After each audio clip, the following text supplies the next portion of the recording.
Hi, welcome to this video. In the next few minutes I'm going over the installation procedure of the FCG editor. I will give a step-by-step overview of how to install the editor on both Mac and Windows. First of all, you need to go to the following webpage: fcgnet.org/download. Here you can find some information on the installation process as well as a download link. So let's start by installing the FCG editor on Mac. Before we install the editor itself, we need to install Graphics. For doing the installation for Graphics, we need to first open the terminal.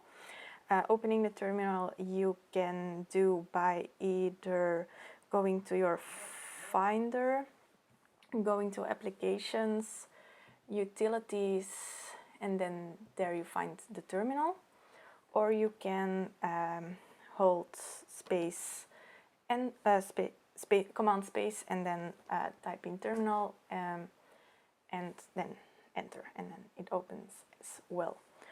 Okay, so now we want to install this first, so simply copy the command, paste it in the terminal, voila. You can see that it's already installed on my computer, but it will start installing if it's not yet installed.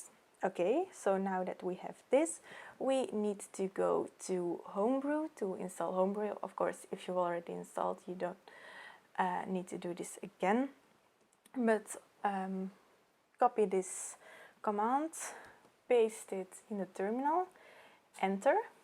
It will ask for your password, so just type it in and enter again. Okay, this script will install this and this and this. Press enter again if you want to do it. Okay, and now it's downloading and installing Homebrew. Just be patient. Okay, installation successful. So now that we've installed Homebrew, we want to use this to install the Graphics. So we copy this command again, we paste it in the terminal, enter, and it will start the installation. So you can see things popping up.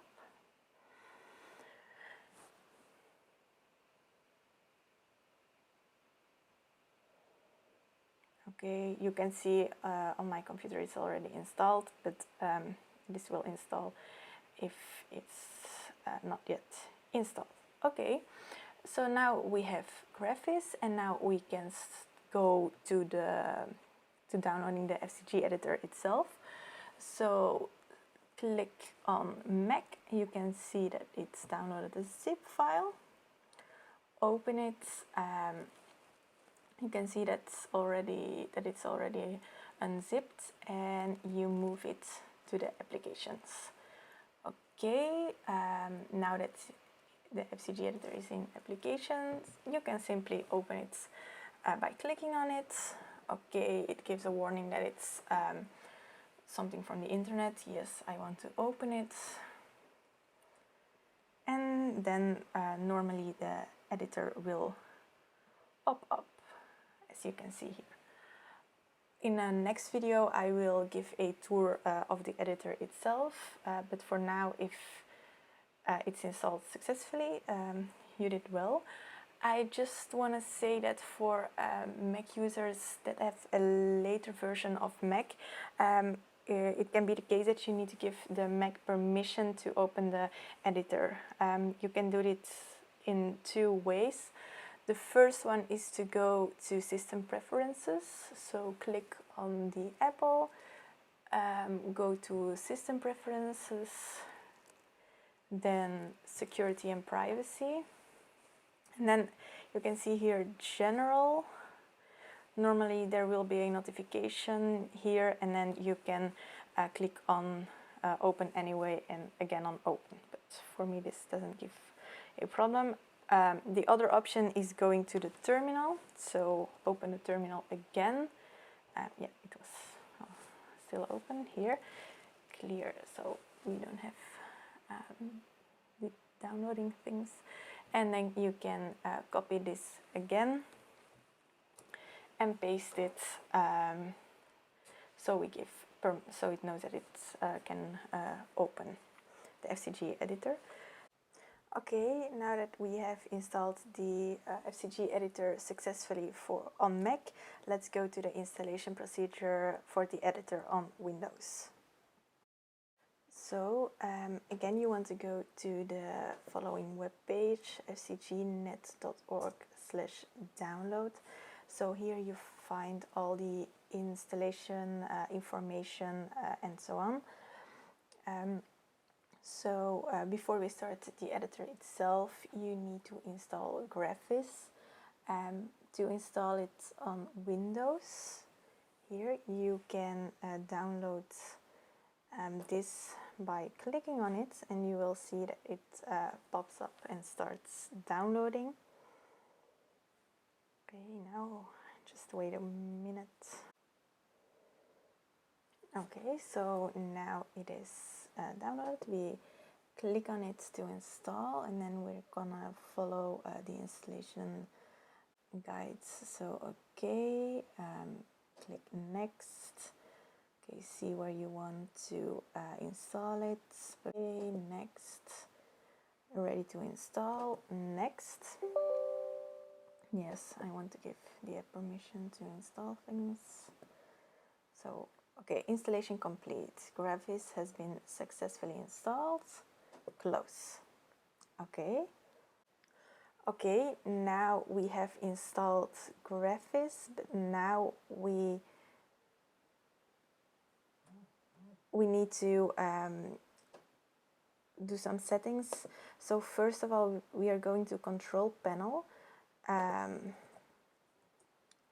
So control panel, system, again system, and then you can see here advanced settings. I think it's called advanced system settings. Okay, advanced system settings, and then environment variables. Okay, you click on it, then you see here path, click on it, and then you do new. You copy this, and new paste. Okay, you click on OK, OK, OK, and then this part is normally done, and then we're going to install the FCG editor itself. So click on the Windows link, it's installing as a zip file. Okay, and we see it here. We want to unzip, we want to unzip on the disk. Let's do it here and unzip. Okay, I need to give some, okay, and now we have successfully installed it, hopefully. If you get this, click more information, do anyways, click on it, and now the editor is successfully installed, and you can see here the editor. In a next video, I will give you a short tour around the FCG editor and explain what you can do with it. Okay, see you in the next video.